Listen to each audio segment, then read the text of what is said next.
Ball first and 10 at the 12-yard line of the Seahawks. Sean goes right, has a cutback lane, and he does. He's across the 20, the 25, 30, 35, 40. Here he goes. Are they going to catch him? 40, 35, 30. Touchdown, Seahawks! 12, they're bringing the trophy home. Your Seahawks, Super Bowl 48 champions. Holy catfish! Baldwin's going to throw back to Russell. He's got it! Touchdown! Seahawks! Are you kidding me? Let's Hawk It Out with your hosts Kevin Porter and Rich Harris. And we're live. Welcome back, ladies and gentlemen, to an all-new episode of Let's Hawk It Out. I'm back, Kevin Porter, as always with Rich Harris. What's up, dude? San Francisco, they won the NFC West, buddy. 21-13, your Seattle Seahawks are losers, my friend. Yeah, very disappointing. And what's up to you, my brother from another mother? It's good to see you, Kevin. Yeah, it was very disappointing. We shot ourselves in the foot a lot. We use that terminology a lot, and just had a really rough night there at home. I hate it when we get beat up at home, but man, San Francisco is just so well-rounded of a team that, you know, we had to be on our A game in order to stay in that game and possibly win.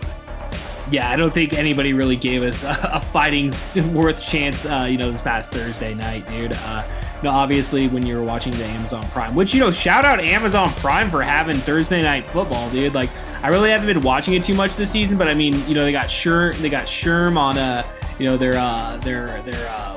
the opinion heads, or I'm trying to, I'm blanking on what you call consultants, commentators. I think that's the official word, but I get what you're saying. Yeah, he's on there, and Ryan Fitzpatrick. Al Michaels is on there, dude. It's like, what? Yeah, as the announcer. And then I like that guy. I don't mind the way he Al Michaels he's all right. He's just getting old to me. I've always liked Al Michaels. I mean, like, his voice, like, coming in, it's like the Sunday Night Football classic, dude. It's like it just brings back nostalgia of, like, especially all those Sunday night games that we had, as back in the day, dude. It was always him and John. It was always him and John Madden, wasn't it? It was, right? And then it was him and Chris Collinsworth for the last, like, 10 years. Once John Madden retired, because, like, they transitioned they went from, like, Monday Night Football to Sunday Night Football, because I remember, because it was, like, the first year I moved out of my house, and it was him and John Madden. John Madden did it those first couple years, but then he retired, and Chris Collinsworth came in, like, in 2008 or some shit. Gotcha. Yeah. And, I have my mixed feelings about him as well. Everybody talks shit about Chris Collinsworth, dude. Nobody likes him. Maybe that's why I feel like I didn't like Al Michaels, because I really didn't like the duo. Yeah. And he's now Mike Tirico is doing Sunday night. I like Mike Tirico. I always like Mike Tirico, especially when he started doing Monday night on ESPN. I like his style. I really like his style. But yeah, going back to Hawks, I mean, I did take a few notes here, even though the game was on Thursday night. You and I agreed to kind of wait till after Sunday. Part of that is obviously to watch and see what Denver did, so that we could talk about that, since we're always touching base on our draft pick, and we'll get to that. But yeah, Geno just once again just not really at his best, and we were earlier talking about, boy, could he be discussed for MVP, or why not Geno, and oh boy, could he get a big contract with us now, and all that kind of that vibe and stuff has changed a little, in my opinion. It's just like, well, wait a second, is he the real deal? Can he continue to come through, or is he just going to start struggling from here on out? So everybody struggles, we know that, and maybe he's just struggling, but we really need him at his position, and he really wasn't at his best today. I really think that the defense kept us in the game, and we just didn't capitalize. It was like you said, going back just again prior to that Germany game against the Buccaneers, we were rolling, dude. I mean, the Seahawks we were on, like, what, was it a 4-game winning streak going into 4 out of 5, I think. Yeah, it was 4 out of 5 games. Yeah. I mean, we were rolling, dude. And yeah, the talk was real, dude. Geno for MVP. Is this gonna happen? And then, we go to Germany, and then ever since then, dude, we've been on pretty much for what went 1-4, 1-3, or whatever, and it's been a steady downslide the last, like, month or so, and which is unfortunate, because usually November is when a Pete Carroll led Seahawks team is when they pick up, dude. It's when they ramp up, because it's playoff time, dude. Like, we're making it every single year, but unfortunately, right now, dude, we're on the outs. Taking a look at today's current seeding for the playoffs. I mean, the Seahawks, man, I mean, it's going to take a miracle for us to even sniff it again, dude. I mean, we had our chance, dude. We had our chance the last 2 weeks, dude. And unfortunately, going into this last Thursday, for whatever reasons, man, we're stalling, dude. And it's not looking good. Yeah, and what's the common denominator or the common thing that's been going on is the run game, that Swiss cheese, all those holes we talk about. But really, they have Christian McCaffrey, and I thought they did better on the run game because he was held to 130. You got the stats up there if you got it handy, but I think he was held to 130 or 135, maybe 123, something like that. And he went for 108. Like he still went 100 yards. He was averaging 4.2. But I mean, like at the first half, though, I know what you're talking about. Like, it felt like they were getting to him, like the tackles were happening a lot quicker. Correct, yeah, and he had a longer run too, a 30-yard something run. So if you look at it that way, he held him to like 70-something yards. And so compared to the other weeks, it was 200 plus that they were getting running yards on us. And so yeah, that part was fine. Like I said earlier, the defense kind of kept us in the game, but we just couldn't, capitalize. And then we had a lot of game-changing moments I want to discuss. One of them is when the ball was thrown directly to Quandre Diggs and he could not wrap it up. That could have been a momentum-changing interception right there, and he just didn't get it. He didn't. Do you remember that one? Do you remember where it was thrown right to him? Luckily, we ended up with it was on a third down anyway, so we got the ball back. The ball. Yeah, and it wasn't. But like you said, that would have been definitive, though. That would have been game changer. At been home, momentum it gets shift. the crowd going again and everything, and it might not have been a field game changer or anything like that position. But yeah, it's just one of those.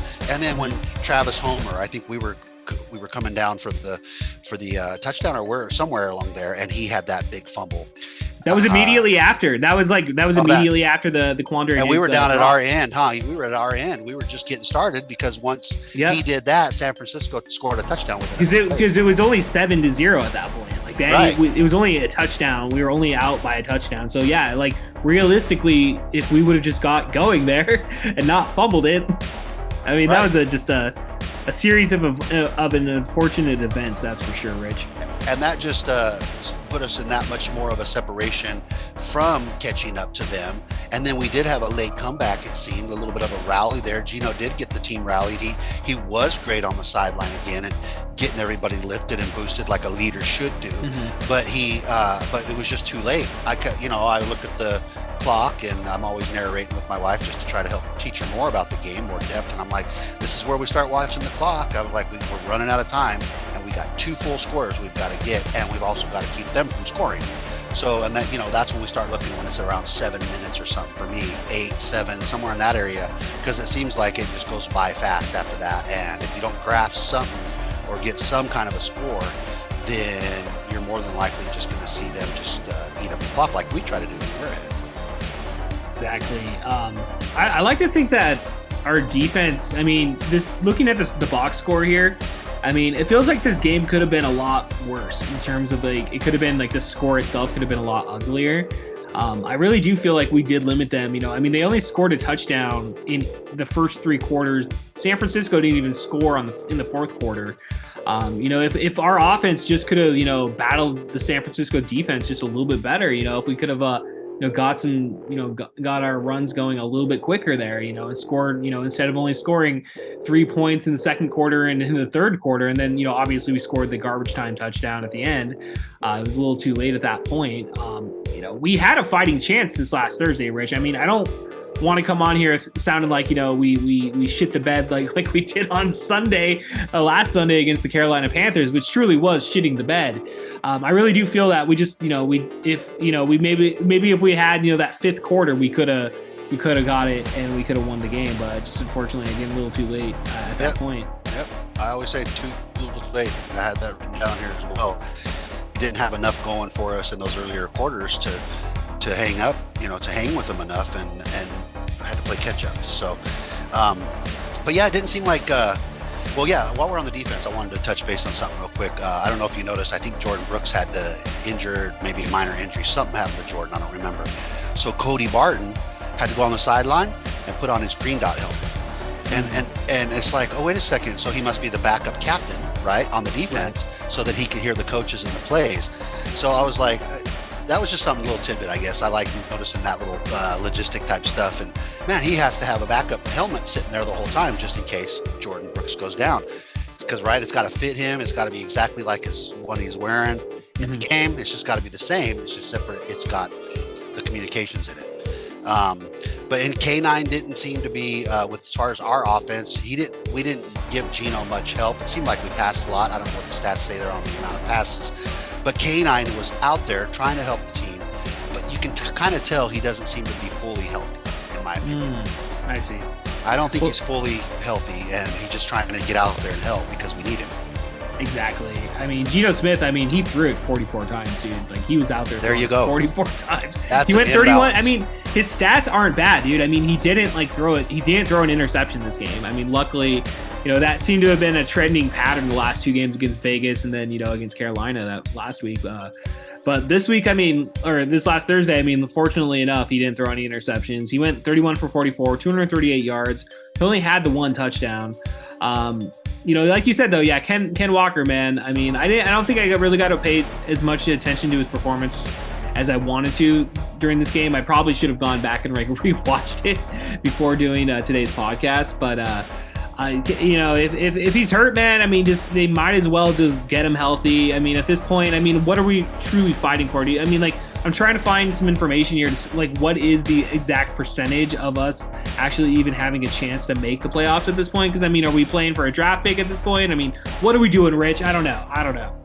I think we're just playing just to always go with coach's motto is always compete and treat every weekend like a championship game. So, yeah, it's not going to make a big difference for our actual draft pick because we're focused on the Denver one that's up there, right? So our actual draft pick will be where it's going to be just because of whatever our record is amongst everybody else.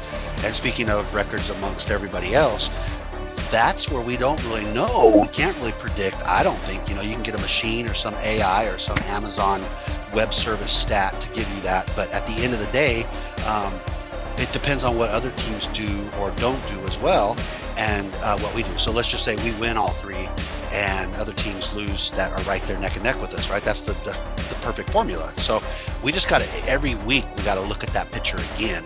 And Kansas City, they didn't look too great today against I forget who they were playing right now off the top of my head, but they didn't look too great. They were behind at first, and I was like, wait a second. So, Kansas City they could be beat. We're going to their house. That's a little rough, but it's any given Sunday, like I always say. And in this particular case, it's going to be any given Saturday. Right. Well, was on Christmas Eve. I found the analytic machine here, Rich, and we according to the New York Times. Okay, let's take this with a grain of salt. But 29% chance to make the playoffs at this point here, dude. We got 29% chance to make the playoff or to make the wild card.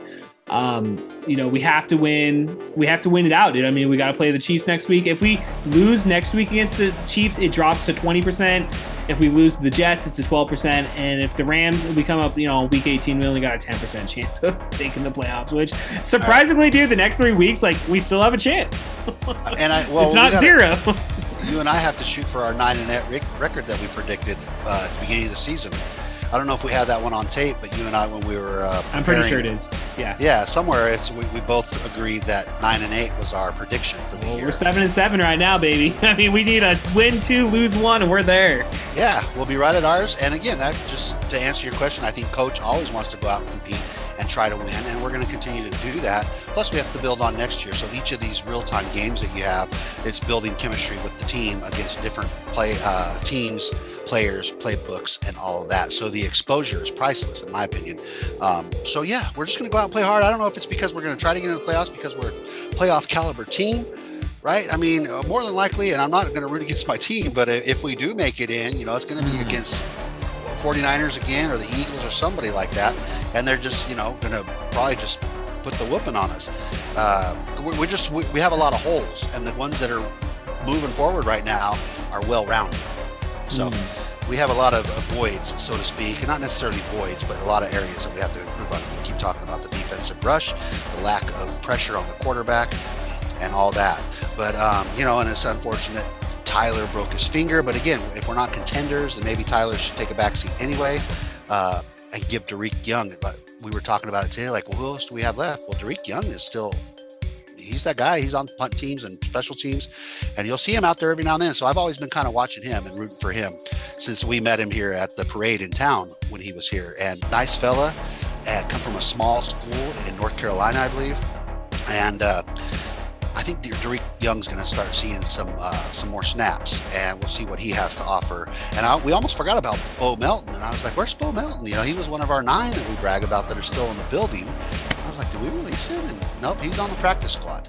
So he's not. He was the one that was competing for Derek, I thought, for that one position, the 3rd position, before Marquise Goodwin took over. But yeah, other than that, you know, I think that sums up the game, and we have a little bit of around the league stuff to talk about. But well, last final thoughts here on the Seahawks. I do want to shout out Godwin, dude, because he had 3 punt returns or kick returns, it shows, and he got 83 yards. So again, another solid performance on special teams there. Isn't it funny how we're only calling him by his first name? I can't enunciate that, dude. Like, I could try, but like I don't think it'd be a good look on me for messing it up like that. I know, but we both defaulted to we just call him Godwin, and not to Godwin, be confused baby, with Goodwin. But he is definitely a talented returner. He is. He has shown us more returns than we had. Really, we haven't had.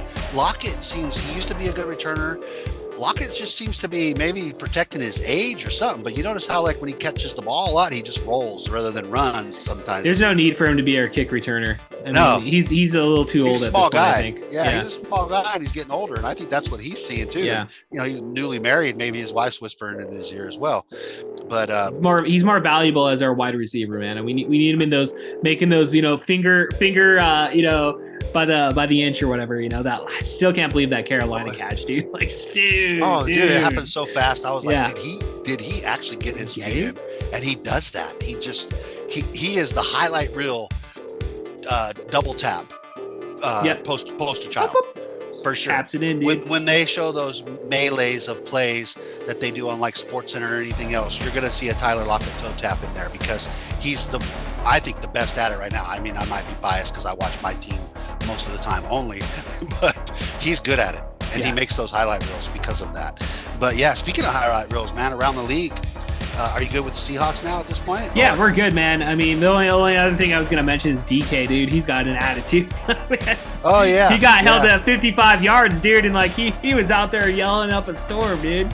Yeah, I don't understand him and that, and coach is even yelling at him now. It used to be Gino was getting upset. Coach is doing his self-center move, you know, where he goes, pulls, hey, self-center, like, oh, you know, mellow. Yeah, exactly. And he needs to start coming up with something for DK, because DK will listen when they finally tell him, you know, hey, you're fucking up, you know, or whatever. Just get over here on the sideline or something, or stop that. He'll be like, oh, yeah, all right. He's passionate. He's passionate, proud, and, you know, I never wanted DK to get an ego, but maybe he's starting to get a little bit of an ego as well, because he's telling, you know, the way he pushes these guys around and stuff, like, you know, you can't cover me, unless it just falls under regular trash talk to get into their heads so that he can have a better game. I mean, there's all kinds of ways of looking at it. Exactly.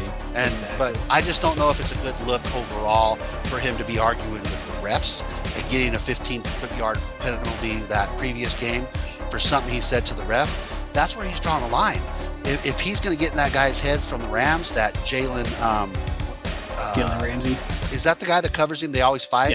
Yeah. So you know, that's fine. That's competition, and it's my understanding that they're just we're challenging each other through the game. More of a trash talking that's saying, you know, oh, you're going to try to beat me, and yeah, I'm gonna beat you. You know, that's healthy. That's healthy when they're talking like that at the line. But if they're taking it overboard or something like that, then it's gone beyond the line. And so with DK, I just hope that he doesn't continue to elevate his level of his nastiness or whatever you were just calling it. Well, we'll see what happens in Kansas City, buddy. We'll see what happens down there. We need those positive figures, and he's one of them. But you know, we don't want him to start shedding a negative light on himself, because really, when you see him in an interview or anything else, he talks like a young man. You know, he's smiling, he's soft spoken, and you know, when he gets on the field, he's a different animal altogether. So well, I'm glad. Yeah, man. I hopefully he reins it in a little bit and stops costing us those penalties, man. Because dude, I want to like. I can't. I don't know. I don't know if I'm remembering it right, but I know during the San Francisco game, I thought there was a penalty he got us that got us like a first down that got called back because of him, because like one of his attitude. Because of his attitude, I don't know. It's been detrimental at times, and it's not good because when you're doing the whole no I in team. In other words, stop being selfish and doing whatever you want in your passionate moment when it's going to affect the entire team. That's when it becomes a problem, and that's when it's over. And I don't want DK to become that. I don't mind if he's going to have that attitude and that grit and that trash talking. That's great. But it's just he has to keep it in check and not let this get elevated any more than it already has been. So yeah, if he can just keep that in check and still have his nastiness, grittiness, all that, he's trying to instill fear in players and stuff and all that. And I don't blame him. He's got a hell of a stiff arm. But I love seeing him get that ball and then go, "You want to get in my way?" He's fun to watch. So. Well, shit, Rich. We'll just go ahead and we'll round this off today, like you have been previewing here for the last few moments. We got some news from around the league. What do we got, buddy? Well, one thing I want to note is Justin Fields, the quarterback for the Chicago Bears. He hit 1,000 yards today rushing. He's only the third quarterback in history, and he joins Lamar Jackson and Michael Vick. So that's pretty impressive when a quarterback can get 1,000 yards on the ground. That's a well-rounded guy. And going back to the draft pick that we're talking about, and when it comes to John Snyder's decision, actually we're going to get to the draft pick. That's what you look for. I hope if they get a quarterback, that'd be the type of guy that they're looking for. So yeah, the other thing I wanted to talk about, now that you said it, you have the information on the draft pick, right? You keep track of that? Oh yeah, buddy. I want to definitely get into that part here today. So the Denver Broncos minus Russell Wilson, obviously. Apparently he suffered a pretty nasty concussion last week against Kansas City. Yeah, so I mean, minus, Russell Wilson. He's healthy, not a healthy scratch, I should say. He was very unhealthy, unhealthy concussion, I should say. He wasn't out, by the way, because of the concussion. They just decided to keep him out. He was cleared. Are you serious? Yeah. So that really? Oh wow. So they sat at him, and then they won. And I know that's what you were getting at. I didn't want to steal your. No. Yeah, they beat the Arizona Cardinals. Right. That's pretty cool though. My wife liked that one. She was like, "Well, I think it's neat that they won though without him." I was like, "So do I." That's not. I get that, and it's a nice little dagger in terms of because we hate Russ just for the way he left. But nonetheless, I wanted his ass to lose, dude. Like, we were standing with the second overall pick as last week. The last time we checked in, we had the second overall pick. But today, with the Denver Broncos winning and the Chicago Bears losing, now we're standing with the third overall pick, which, you can't complain that much. But at the same time, man, I wanted that second pick, dude. Yeah, I want them to start Russell Wilson next week. Yeah, we got to get online, dude. We got to start the chatter. It's like, Russell's back, dude. Yeah, he wants to ride. Back. Let him go. We want him to lose again. Let Russ cook. I just want him to lose again. They were Me losing too. with Wilson. So start Wilson, please. That's what Seahawks fans would want you to do. Exactly. Something's obviously off there.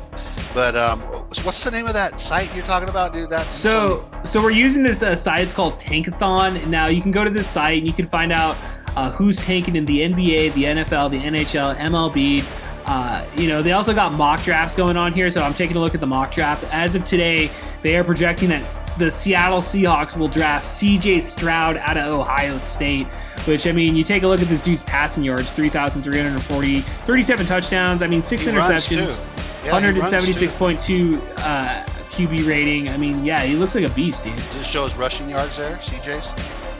Taking a look here, let's see. So over the past two seasons, so he was out 2020. He didn't play 2020. It may have been an injury. I'm not too sure. Obviously, I don't even really. I don't. To be honest with you, man, I don't really pay a lot of attention to college football. Maybe a little bit more towards the end once the Bulls start. But this season here, his rushing yards. Let's see here.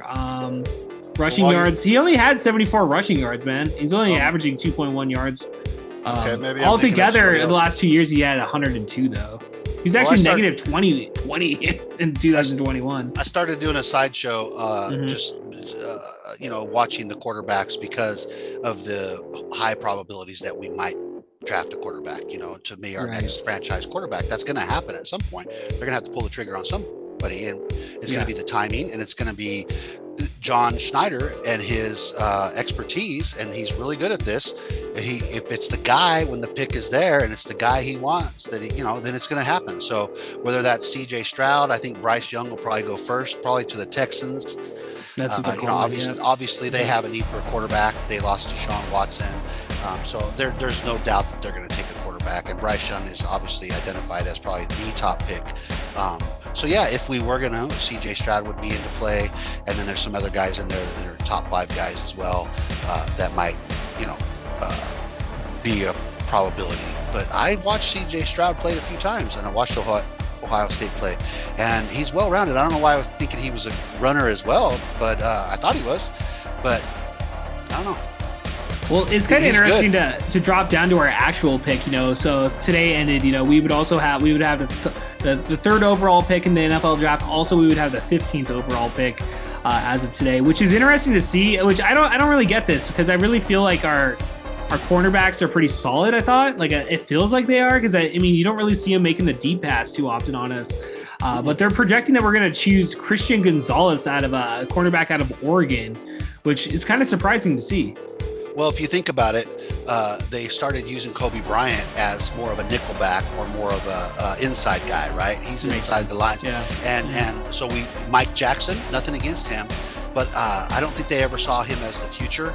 And then you never know what these draft analysts are looking at either. They might not be watching our team as closely as we're watching our team. We know our cornerbacks well. We know that they've been doing well, and we know that they look like our new future.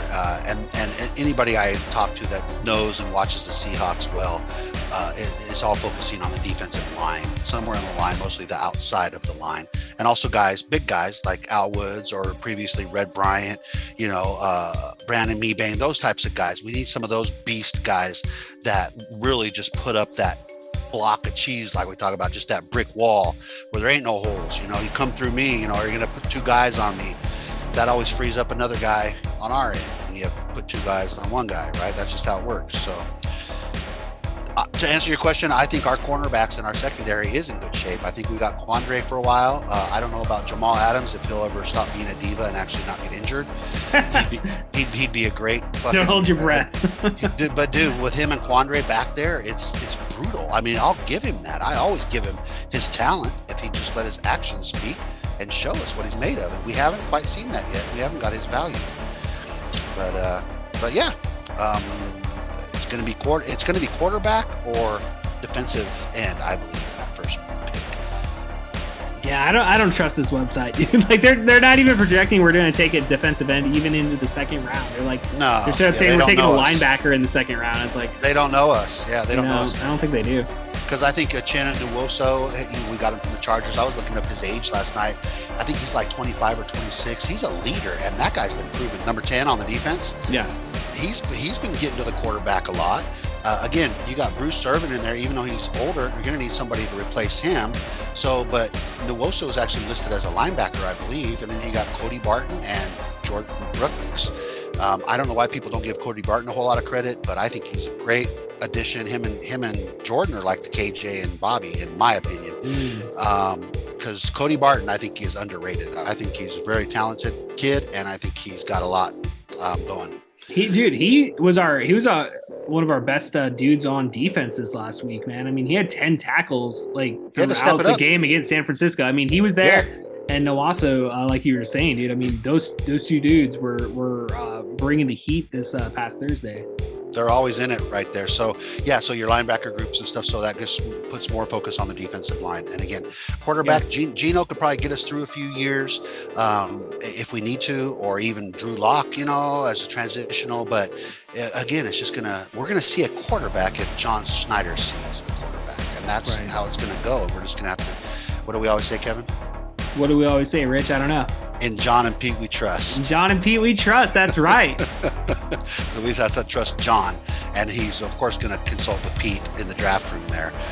Dude, I'm going to be so excited and so freaking impatient about waiting for the draft this year, because there's just more going on, and there's more to see, and we have more capital, more picks, and we got those brilliant guys still at the helm.